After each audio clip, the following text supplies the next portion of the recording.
Legendary King Arthur. While have many adversaries, none was as great as Morgan, the Queen Fairy, and her sister, at the time, due to Merlin's magicraft, in order to consummate Artoria marriage with Guinevere. During this time Morgan enchanted Artoria with a spell, to extract sperm from her.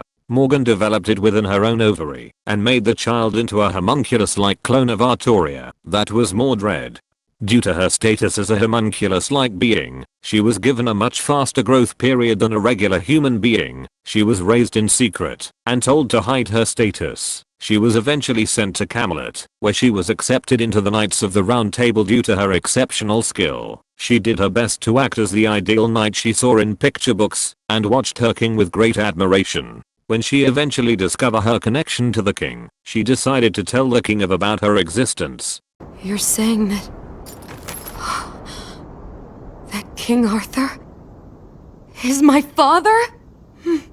But it didn't turn out well. She did her job with loyalty and so happily, with not even the slightest thought of rebellion. But Artoria bluntly rejected her, seeing that she would not make a good king. So she done what any lovely son would do, by trying to kicking their own old man. Well, she was kinda successful. After all, she later on became known as a rare adversary who managed to tarnish a glorious legend. But like any other great heroes, she soon ascended to throne of heroes, a realm beyond time and space. As heroic spirit, she has tons of abilities. She can feel the best course of action in combat, halves the effects of all visual obstructions, was able to detect enemies approaching faster than Dr. Roman's Caldaia technology could in London. She can ride nearly any vehicle or mount with supernatural skill. MordRed has strong noble phantasm. Cleric blood Arthur. As an A-rank noble phantasm, it should be comparable to Siegfried's A-rank noble phantasm. She possesses a B-rank agility stat, and thus should be comparable to Artoria Saber. MordRed is extreme durable. She managed to take full attack from Frankenstein's C-rank noble phantasm with no problem. MordRed durability is no joke. MordRed was able to keep on going, and lethally wound her father, even after she was lethally wounded by Rango Miniot. Even after surviving Blasted Tree, she was able to fight Sieg and use Clarent Blood Arthur, and continued to fight, even after being badly injured by the resulting clash and the intense pain it caused her. She managed to keep fighting, even after experiencing the incredibly painful and lethal effects of Hydra venom, which managed to kill people like Hercules. In contrast to her father's beautiful and elegant swordsmanship, MordRed fights like a wild animal. She bites, kicks, punches, and claws her way to victory if she deems it necessary. Thus her technique is poor when compared to other members of the Round Table like Lancelot. She is nevertheless an effective combatant and an expert swordsman, who is more than capable of plowing through Avis bronze golems, which are comparable to lesser servants in terms of strength and durability, and she nearly managed to defeat Artoria during their final battle. In addition, she's able to fight with the mighty Siegfried, whose swordsmanship has long surpassed the realm of man, despite being outmatched. However, due to being rapidly aged into her current form by her mother, MordRed is short-tempered, childish, and undisciplined, easily losing her composure in the midst of a fight, and wildly attacking her foes in a berserk rage. She is also prideful of her nature as the son of the King of Knights, looking down upon weaker foes, a flaw that would have allowed Frankenstein to have a serious blow on her, if not for MordRed's master bailing her out with a command seal. MordRed is haughty, overconfident, prideful and extremely short-tempered. She will be immediately enraged if anyone calls her a girl, mentions her father, or talks about the Round Table within earshot of her. She must remove her helmet. Secret of pedigree. To use Clarent Blood Arthur, and using it drains her, and leaves her in excruciating pain.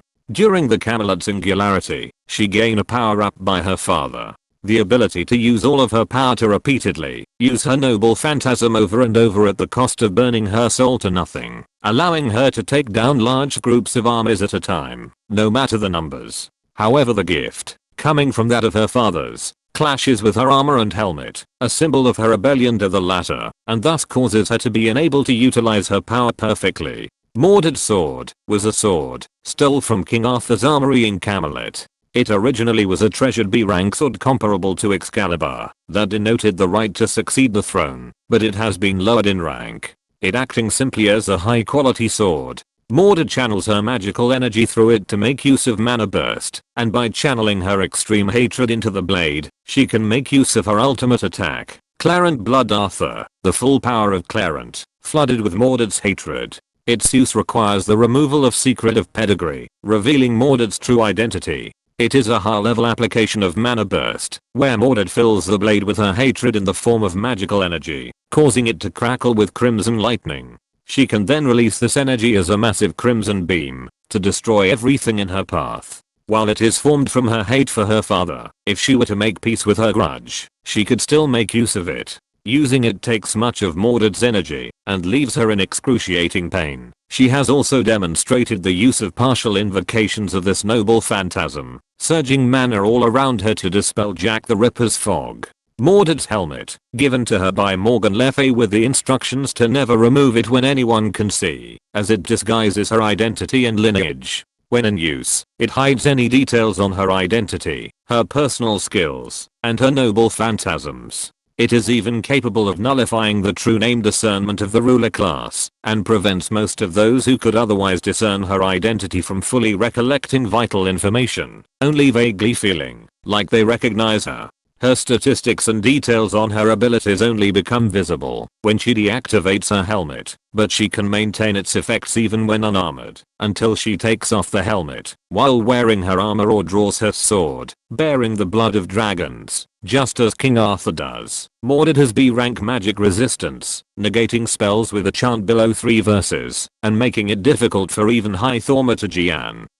Greater rituals to affect her. As a Knight of the Round Table, MordRed has experience in riding, reflected by her B rank skill, which allows her to handle vehicles and animals with above average skill, even those that did not exist in her time. However, she cannot ride members of the phantasmal species, even after being pierced by the holy spear Arcueid. MordRed did not give up. Her sheer hatred and the curse it carries allowing her to deliver a lethal wound to her father with her final breath, which result for her to fight on, despite grievous wounds and escape safely even when defeated in servant form. She was able to dodge Chiron's arrows while fighting with Jack the Ripper, an ability from her father. MordRed has inherited this ability from Arturia herself, though her intuition is not as potent as hers due to its B rank. Another ability inherited from her father, Mana Burst, which allows MordRed to keep up with even her, as well as the fastest servants, using it to propel herself across the battlefield and to reinforce her strength as reflected by her A rank in this skill.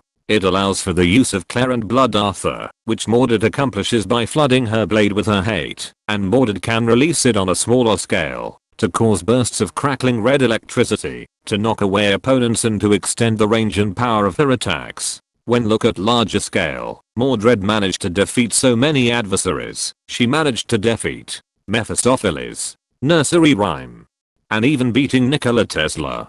In 4th singularity, she managed to keep up with Sanzang. In 6th singularity, and in final singularity, she managed to keep up with Nero, who is comparable to Blue Saber Arturia in many categories, and Goetia, final boss of Fate Grand Order singularities. But if that's not enough, in Lost Belt events like, she managed to kill Frankenstein almost instantly. While holding back, she managed to hold her ground against a true ancestors and survive the entire Lost Belt event.